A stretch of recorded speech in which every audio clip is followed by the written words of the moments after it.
All right, let's get this rocking here. Hey, Barb, how you doing? Let's hear some noise. You guys should all be pretty proud of yourselves for being here.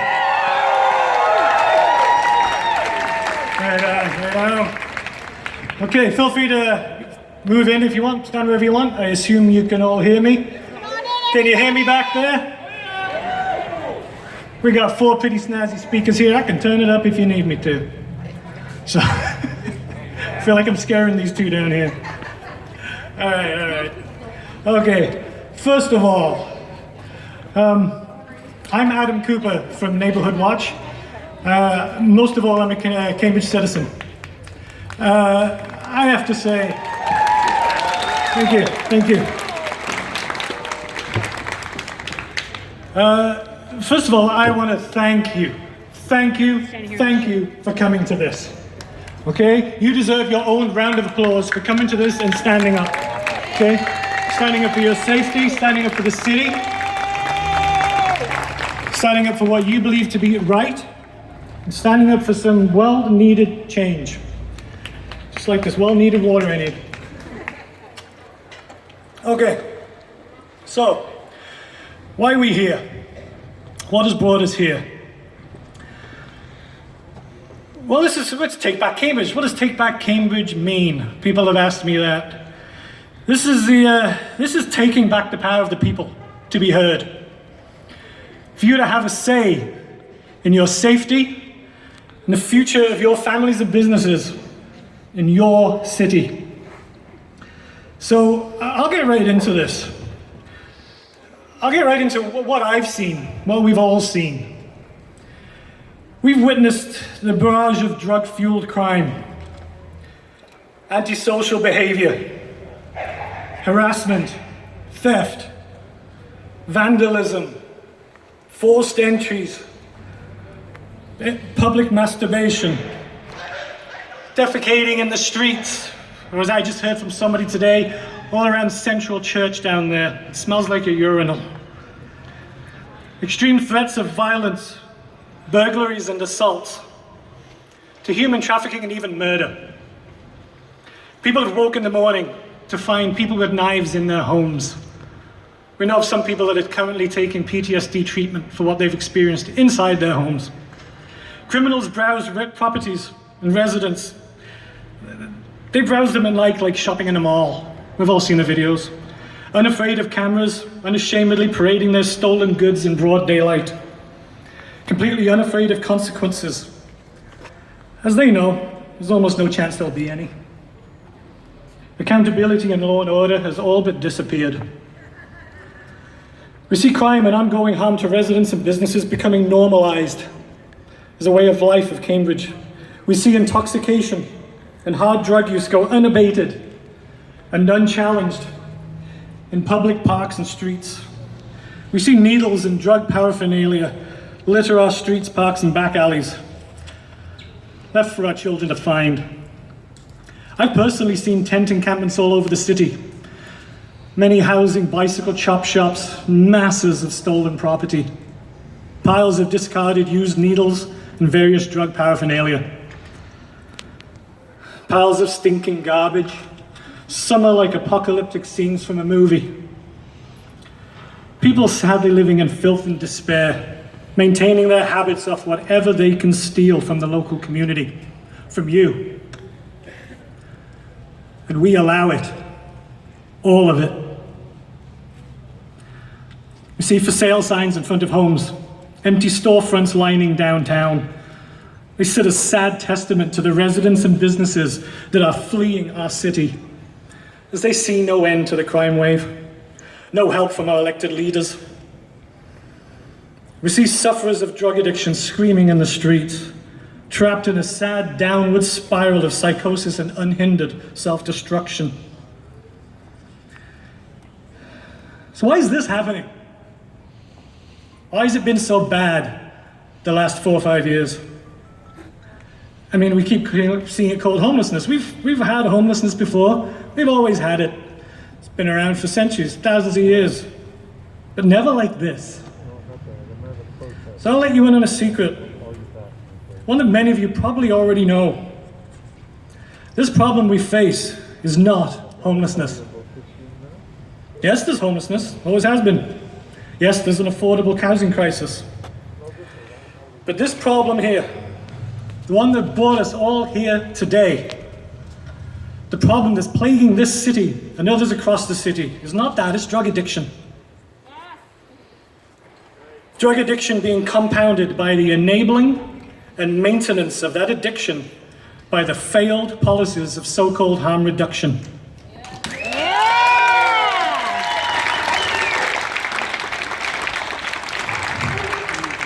The process of not handling, not tackling, not removing the addiction, just attempting to manage the harm. Unfortunately, we're experiencing its failures. Instead of fighting hard drug use, we now normalize it. Instead of vigorously discouraging an addict's continued poisoning of their body, we have systems in place that say, it's okay, it's society's fault. Personal responsibility no longer exists. There's no longer a focus on preventing addiction and the ensuing damage to society that's brought you all here today. The focus has shifted to maintaining their affliction, no matter what the cost. Because giving an addict exactly what they want has always worked, right? Nobody wants to make the hard decisions necessary to truly tackle the problem and actually remove the addiction that has both them and our community and many others across Canada in a stranglehold. This is not just a problem of funding. This is a problem of policy and ideological, activist-driven concepts masquerading as science.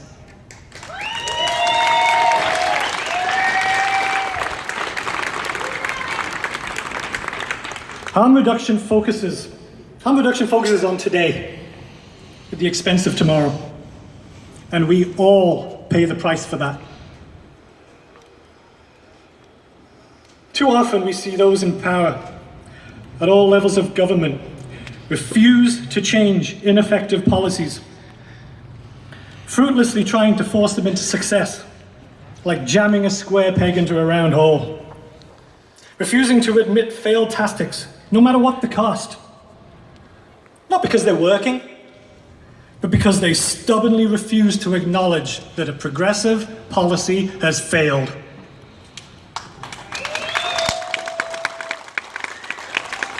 This is not an ideological argument to be won. This is a problem to be solved. A problem that harm reduction has never fixed. Their efforts at showing compassion and being progressive have created a system of incredible suffering and incredible cruelty, where drug addicts are left to continue their self-destruction while you, the residents of this city, sit and wait for the next time it's your turn for your home to be robbed. I don't know about you, but I see no damn compassion in that.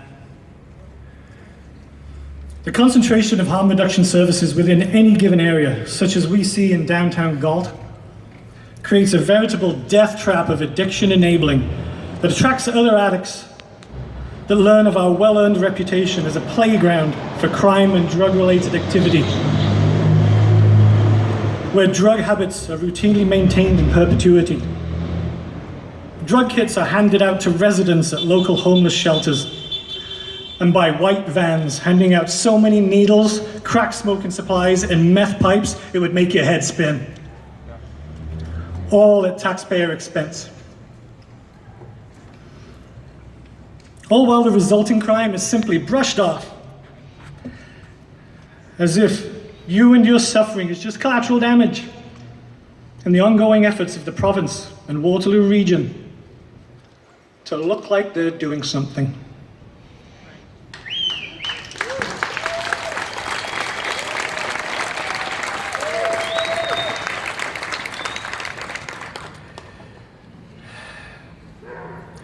One of the major contributing factors to the crime and the mess we find ourselves in is the habit our leaders have of treating drug addiction as if it were homelessness. So why do they do this?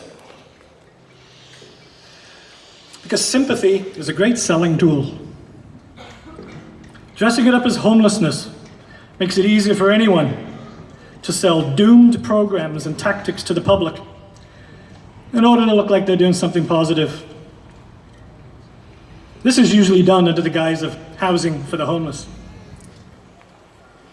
We saw this recently with the Churchill Park housing plan that you might know about, where they just wanted to set up, but they're not pods, they're not homes, they were containers. Something that was planned, and is still planned, because they still plan on doing it, just not in Churchill Park. It's planned to follow the Lot 42 model in Kitchener. Something that you hear touted as a big success for the homeless by those behind it. The truth, however, is far from what they would have you believe. We've talked to people around there. Companies being forced to fix their fence that keeps being cut open. The district school board property there sees vandalism, used needles littering the area, tents being set up on their property, increase in local theft. Obviously, stolen equipment from the surrounding businesses can be seen throughout the area. That's the reality they don't want you to see, because it doesn't fit their sales pitch. It's just the poor homeless. It's much easier than actually tackling the real problem of addiction. That would take real effort and tough decisions nobody wants to make.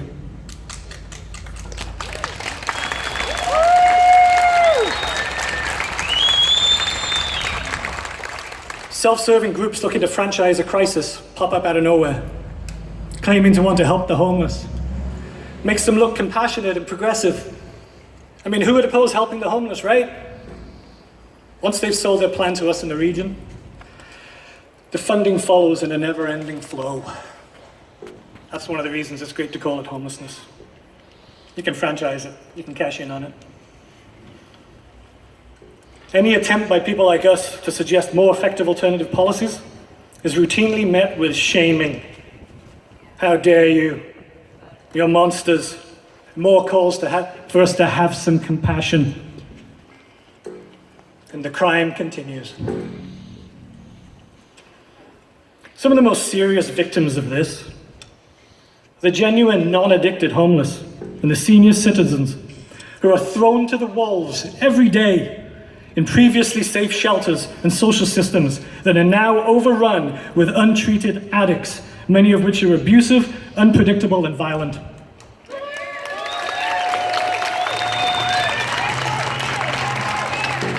I don't call that compassion for the homeless. I don't call that help. I call that cruel.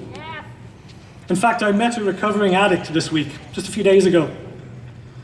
He told me that the shelter system that he was in is so overrun, this is the Cambridge system, is so overrun with untreated addiction that attempts at sober living are impossible. So as you've heard, this protest is not against the homeless. It never was. The homeless are victims in this too, along with you. Yeah.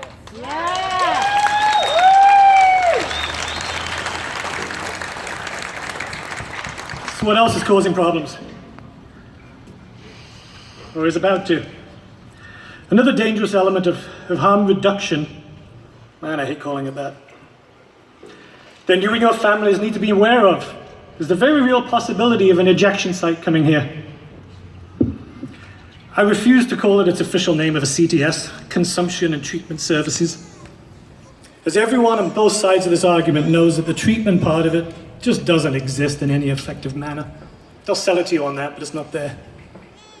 This is one element of harm reduction that is truly being sold to you on a lie.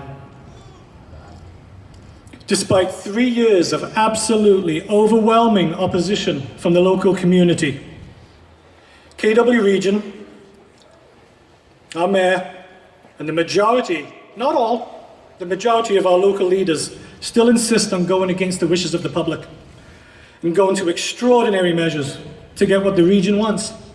An injection site into Cambridge, with no consideration whatsoever for the unintended consequences and criminal issues that will follow, guaranteeing an already intolerable situation will get even worse.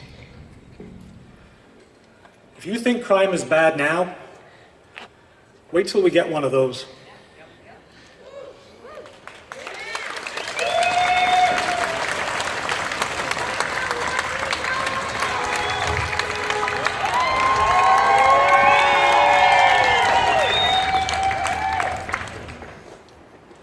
And remember, well, unfortunately, the needle handouts, you see, are mandated by the province. There's not much we can do about that here. Injection sites are not. We don't have to have one. They have to be requested. The Waterloo region wants us to have one. Our mayor wants us to have one. And some of the local councillors. You are a real mayor! Do something! She wants to have one, and many, again, not all. There's some councillors that are fantastic that stand up for us, but there are many that are not. They stand in line with the mayor and with the region trying to get one here. An injection site is only the start. Harm reduction is not just that. There's a whole big, long plan. I'll get to that soon. Their absolute refusal to acknowledge the voice of this community is frankly astounding. I've been there personally. I've seen it all. They hold community consultations to gauge public opinion on this matter, then ignore those opinions when they don't fit with their agenda. Asked about the effect of Calgary's first injection site on the surrounding community, Calgary's chief of police at the time said the area has become a magnet for those involved in the drug lifestyle. The police had also said drug dealers are flocking to the community to target the vulnerable population using the site. This is already occurring in Kitchener because they have one. And it will get worse. It always does. Wherever they are opened. This one might shock you.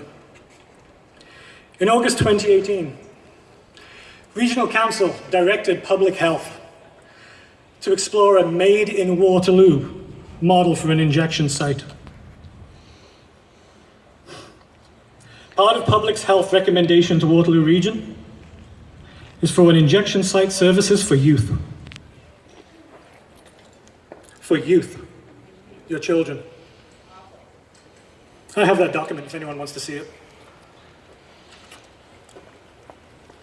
When I asked that recovering addict I met a little while ago what he thought of the region's drug policies, he said they're blind, they don't have a clue. When I told him about the injection sites and the supporters of it who claim, well, it's to keep people alive, it's not for treatment, it's not for recovery, his exact reply was, they must be smoking crack. Put all this together, and what has brought us here is what you get. It's never sold to us this way. It's never meant to be this way. But this is what the sad, unintended consequences of these actions are. The enabling of addiction and the almost complete lack of rehab and hope. We've made it easier to get high than it is to get help. And the crime continues. Again, where's the compassion? Where's the common sense in that? These people are dying because we're helping them to do it.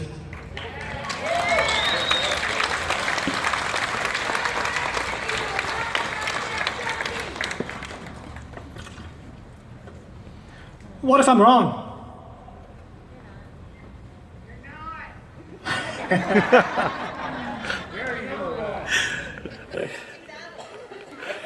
Thank you. But what if I'm wrong? What if I'm wrong? What if we could look forward 5, 10, 15 years into the future to see, let's see the long-term results of harm reduction and the enabling of addiction. Wouldn't that be great? Well, we can. All you have to do is look at the seeds of the east side of Vancouver. They got their first injection site in 2003. 17 years later, their death rates in a year when they started match what they get in a month. To say the scene there is a testament to apocalyptic failure is an understatement. What we have here looks like Disneyland compared to what's happened over there. What we have here is just the beginning. And I need you to understand that. This is a beginning. They get the foot in, there's another one that comes after that. And there's a lot of feet on this monster. The future, what does that involve? Well, the decriminalization of hard drugs is another concerning step. It's being called for publicly by our police chief. That's why we need to get rid of that.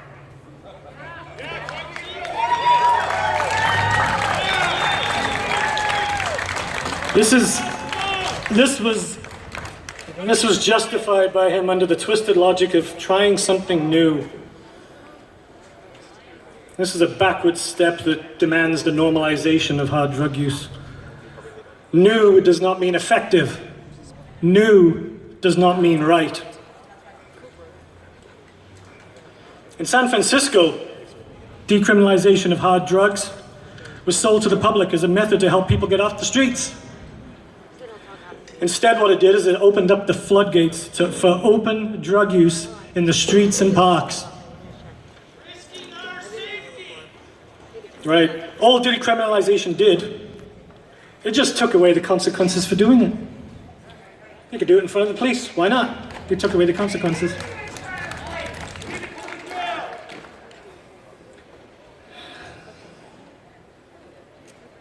The other horrific harm reduction step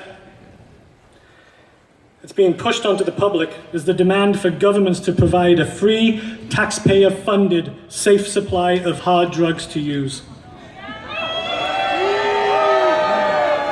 As if any supply of hard drugs can be considered safe. Just last week, 10 days ago, whatever that was, September 2nd, Prime Minister Justin Trudeau says Ottawa is moving forward aggressively on ensuring safe drug supply. Can you imagine that?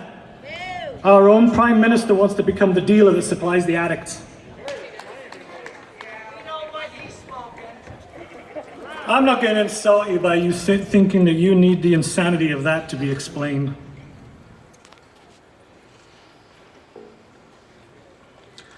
Sanguine Health Clinic.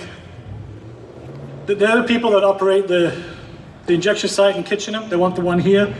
They're the ones that run around in those white vans, handing out the thousands of needles that they get paid for. They want it badly. They openly demand it. They lobby for it. They promote its benefits in the media with misinformation and plain absurd logic. They want it as it would ensure the supply of one of the critical elements in their business model, the drug itself, thereby ensuring a never-ending supply of existing and new customers and the funding that goes with it. They want to give addicts their drugs, and they think you should pay for it. These are the people that claim to want to help people to sort out this crisis. Yet if you go on their website right now, you'll see they have a shop where they sell t-shirts promoting drug use. Look, there's the white van over there giving out needles. Can you imagine? It's Tuesday. That's not the van. That's not the van.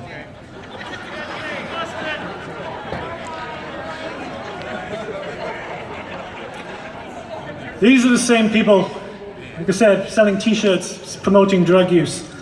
Can you imagine a pediatrician specializing in lung cancer caused by smoking, having his own website, selling t-shirts, promoting smoking?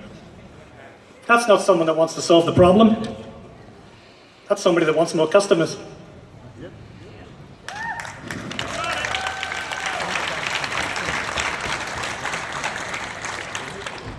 These are the people that just a week ago went on CTV, a group of them in a Zoom meeting. Go on CTV, you can look it up. They went on there to discuss what it really was, is defend the reason why the overdose deaths in Kitchener have already exceeded what they did the year before. Despite the fact that they run an injection site that's supposed to stop the overdoses. The shocking thing about that meeting on TV is that they came up with their reasons for why there's been so many deaths. You want to listen to this one. They all unanimously agreed that the main reason for the increase in overdose deaths in Kitchener-Waterloo this year is lack of compassion.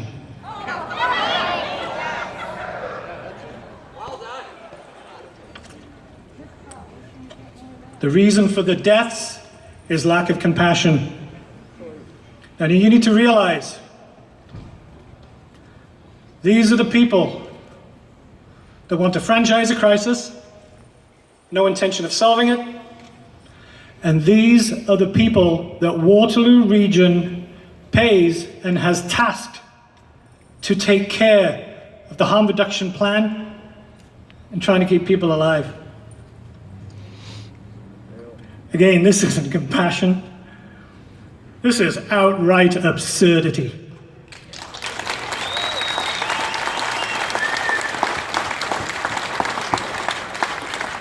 If we, as a truly compassionate community, had a practice of steering people into treatment programs, how many lives, not just the lives of addicts, but also their families, members of the community, would be given hope when these addicts become former addicts and lived out their days being present for their families, successfully separated from addiction, rather than burdens to loved ones and society. They can be there for their children. Hundreds, thousands, do you think?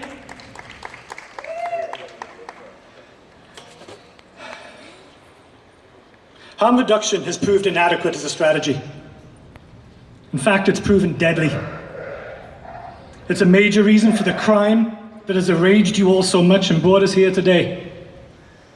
It's time to shift our focus and public funding towards prevention, treatment, and recovery, along with an appropriate enforcement of law to protect the community.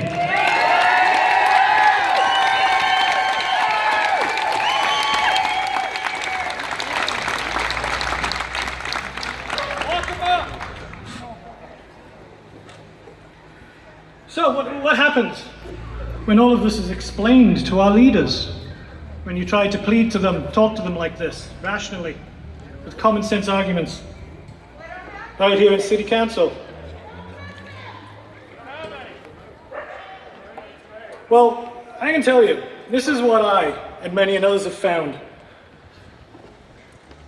What we found is the indifference of many, again, not all, but the indifference of many in Council to the concerns of you, the city residents and the businesses.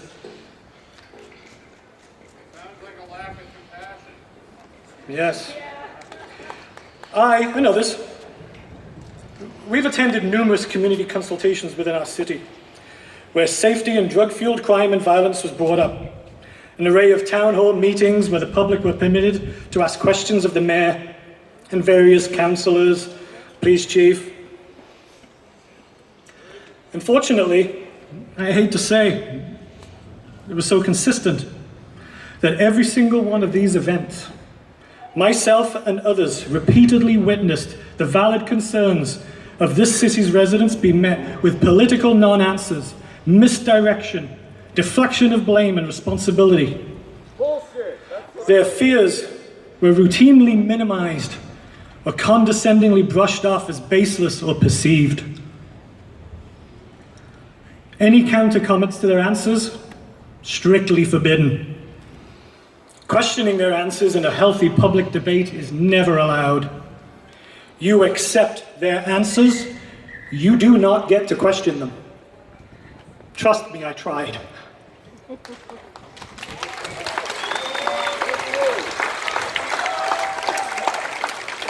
After attending these meetings, I came to the same disturbing conclusion.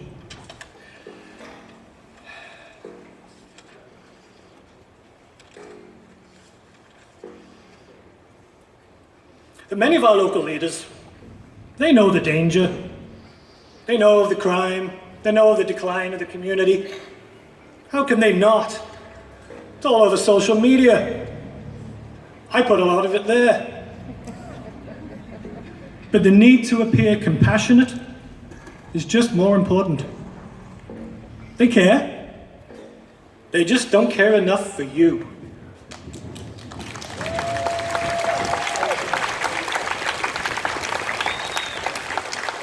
If you live around here and are victims of crime, show of hands, who's a victim of crime around here? If you live around here and you're a victim of crime, it's just too bad. You moved to the wrong area. Compassion apparently doesn't apply to everyone. It definitely doesn't apply to local residents and businesses, the lifeblood of this community. I hate to have to say this stuff. I personally asked our mayor more than once why it was okay to try to help one group at the expense of the safety of another. I never got a satisfactory answer to that. I doubt I ever will. But I can tell you what the answer to that question is. She's a twat.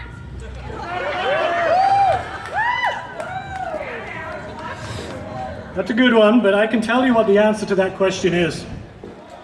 It is always wrong to try to help one group of people by trampling on the rights and safety of everybody else. You have a right to feel safe. Your children have a right to grow up in a safe environment, free from fear, violence, theft, and other drug-fueled crime. You have a right to the enjoyment of your home that you have worked so hard to attain. We have a right to expect that all our governments do not knowingly and willingly put us in danger and treat us as expendable in their ill-fated attempts to handle a crisis that has gone so horribly mismanaged for so long.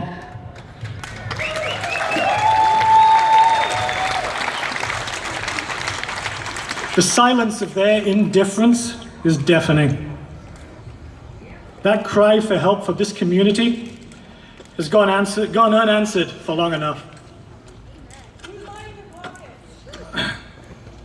So after all this, people wonder, what do you want? What do you want? I got a few ideas. First of all, I want the regional local government to make public safety its #1 priority in all future decisions regarding these issues.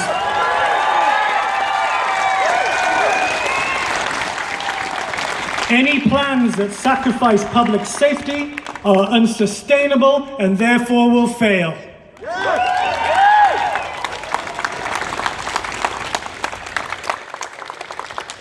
We need our elected representatives